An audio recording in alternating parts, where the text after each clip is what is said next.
What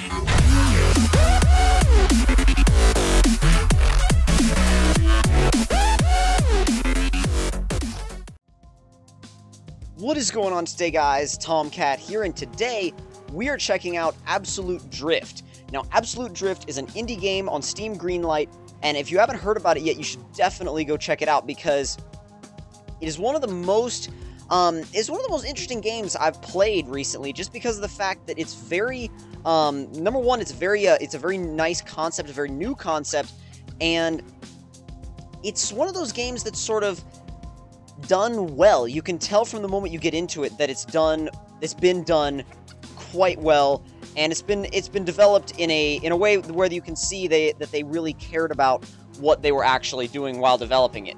Now, keep in mind, I am not extremely good at this game yet. I'm not even moderately good at this game yet. I'm still trying to get to where I can maintain some decent drifts in this game. But we're going to go ahead and start out at the docks, and basically what the docks is basically a level where you have a time limit, and your overall objective is to score as highly as possible within that time limit.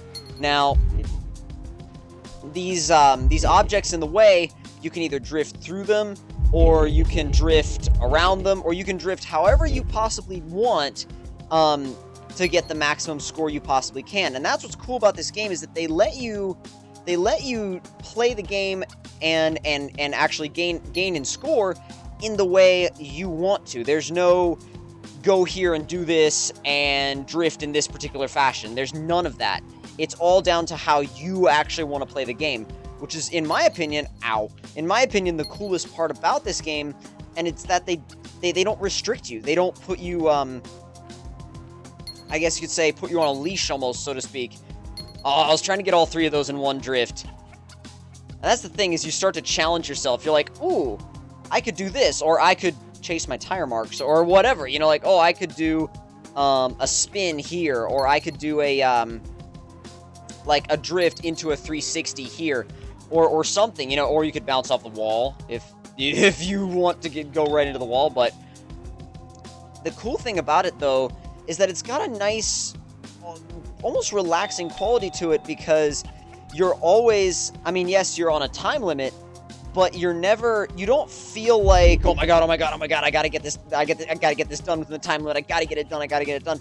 It's a game where being relaxed definitely pays off, because a tense player is not gonna do well in this game. You really have to relax if you want to get the most out of this game. And like I said earlier, keep in mind that my skill in this game is definitely not up to where I would want it to be, as far as like how the drifts look and how consistent they are and things like that. But we're gonna go ahead and restart it so we can play around in this map a little bit more. And what the heck? Okay, because when they drop you in, the tire marks. Oh wait, that's the replay. Didn't want that. I wanted to restart. I didn't want to watch the replay. We could do that later, but I wanted to restart, personally. Now, as you can see, there's definitely a focus on stringing drifts together, stringing combos together, and hitting as many objects as possible within a certain amount of time. But that's not the only thing. There's, in other areas of the game, there's also drift tracks. There's like challenges where you have to drift in a certain way, like within a certain shape, or knock down a certain amount of obstacles. And those levels are, as you can imagine, quite a bit harder than this level, where this level is more of a this level is more of a free-form kind of level, where you're kind of just playing around and kind of learning how the game works. And I'm sure you could make this level competitive if you were playing, you know, against a friend or something, and, well, trying not to flip your car. But if you were playing against a friend or something, for example, and you wanted to see who could get the better score, I mean, if they brought this game online, if it was actually, like, if the gameplay was online, and I keep messing up. Why do I keep messing up? Oh, respawn! There, geez. But if this game ever becomes multiplayer, that could be crazy, because then you could get people tandeming with each other. You could get all sorts of crazy stuff happening within the game. I'm going to try something real quick. Ah, I didn't quite make it. I didn't hit anything, but I braked because I knew if I kept going, I'd hit that wall. Almost. Come on.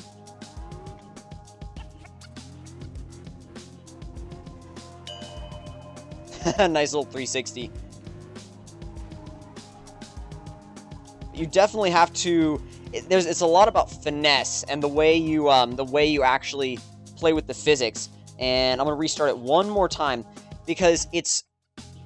just as much as it is a game about drifting, it's a game about demonstrating what can be done with these specific physics, or with this specific physics engine. Because the developer has done an absolutely brilliant job bringing this physics engine to life, and bringing that kind of energy out in this physics engine, because not many physics engines really play in this kind of a fashion. And land it on your wheels, please. Yes! I need to back up. And it all feels very... Ow. Very ow if you go into a wall, but it all feels very smooth. It feels very well put together. That's something that... Also, another thing about indie games is that they don't always feel very well screwed together. This one, though, this one does. This one has a very polished feel to it. And yes, it's basic. The visuals aren't, you know... anything to rival AAA titles about or for, but what they do offer, what these visuals do offer is just a certain... Ow. I keep going into walls because, as you guys can see, I am not that great at this game yet. But they offer almost a certain way to kind of make the game almost peaceful, in the fact that you are...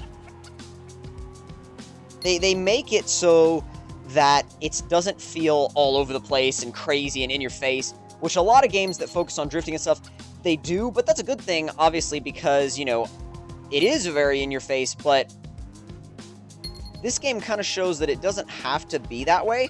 It can be calm, it can be almost, it's hard to say it's calm because it's intense, but it's calm and intense at the same time, if that makes any sense.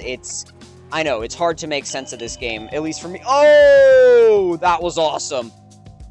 That was awesome at the end there, but that was my first look at Absolute Drift. And if you guys enjoyed it, don't forget to leave me a like. Tell me in the comment section down below what you guys thought of it. And if you are new to my channel and want to see more, don't forget to subscribe, and I will see you guys in the next one. Talk to you guys later.